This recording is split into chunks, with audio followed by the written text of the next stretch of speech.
So today we're going to be solving questions 33 and 34. This is from the SAT number 17. This is the April 2019 QAS test, and let's jump in and solve it. So we start with 33, and this says it can reasonably be inferred from the passage that Burke is particularly upset with the National Assembly's decision to do something. So first thing we should notice is that this is a paired question with 34, which means we need to start with the sentence like we did here, start with the question for 33, and then use the answer choices from 34 to try to choose one that will answer 33. So the next thing that we should notice about this is the fact that we get this line here, inferred. It can reasonably be inferred.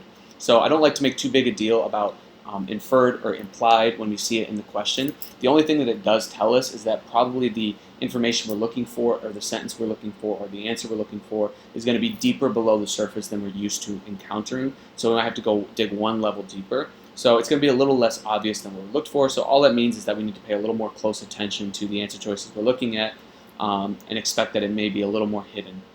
So here we're looking for what Burke is upset with the National Assembly's decision to do something. So basically, the National Assembly made some decision, and Burke is particularly upset about that. So we got to find the answer choice from 34 that will tell us about what that decision was.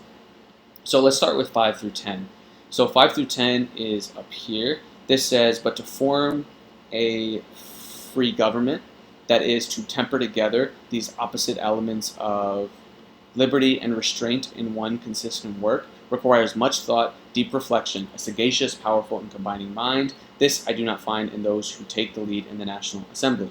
So this is basically Burke here saying that if you want to have a free government where you have both freedom, liberty, as well as order, what you need is a certain quality of mind or a certain character of leadership. And he says the leaders in the National Assembly, he doesn't think that they have those qualifications.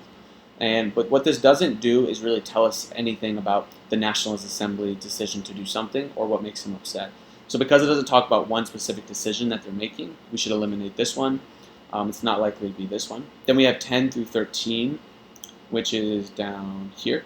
And this basically says, perhaps they are not so miserably deficient as they appear. I'd rather believe it. It would put them below the common level of human understanding. This is a major diss from our good friend Burke. This is him basically saying, maybe they're not as bad as they appear because if they were, it would put them below the average human. It would put them below the average level of common understanding. So he's like, I must be missing something because surely they're not that stupid. That's essentially what he's saying here. A nice little diss, a nice little roast from our friend Edmund Burke. What it does not do is tell us anything about the National Assembly's decision to do something. So for that reason, I would say not a good answer choice.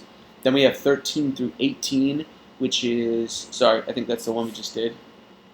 No, this is the next one, 13 to 18. So, but when the leaders choose to make themselves bidders at an auction of popularity, their talents in the constitution of the state will be of no service. They will become flatterers instead of legislators, the instruments, not the guides of the people. So this is something that Burke is obviously a little bit disapproving of, and I think it does qualify more than the other answer choices as something that the National Assembly, a decision that the National Assembly is making. He's basically saying they're choosing to make themselves bidders at an auction of popularity. So this is a decision or a choice that they're making.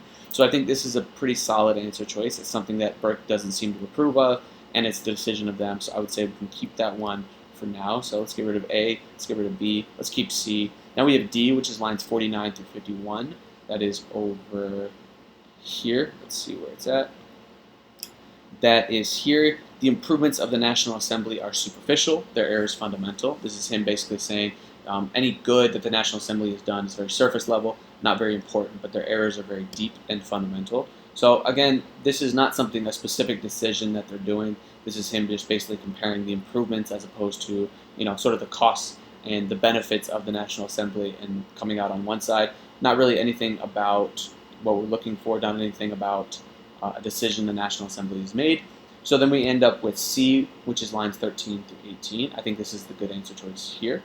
And basically what we want to do with this is, let's go back and read it one more time. So 13 to 18 says, but when the leaders choose to make themselves bidders at an auction of popularity, their talents in the construction of the state will be of no service. They will become flatterers instead of legislators, the instruments, not the guides of the people.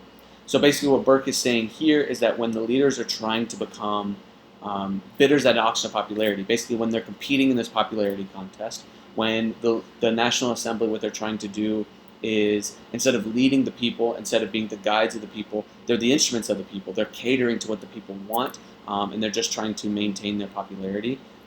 This is something that he disapproves of because he thinks it's not true leadership. It's going to lead to bad outcomes. So that's our text there. So he would be upset at their striving for popularity.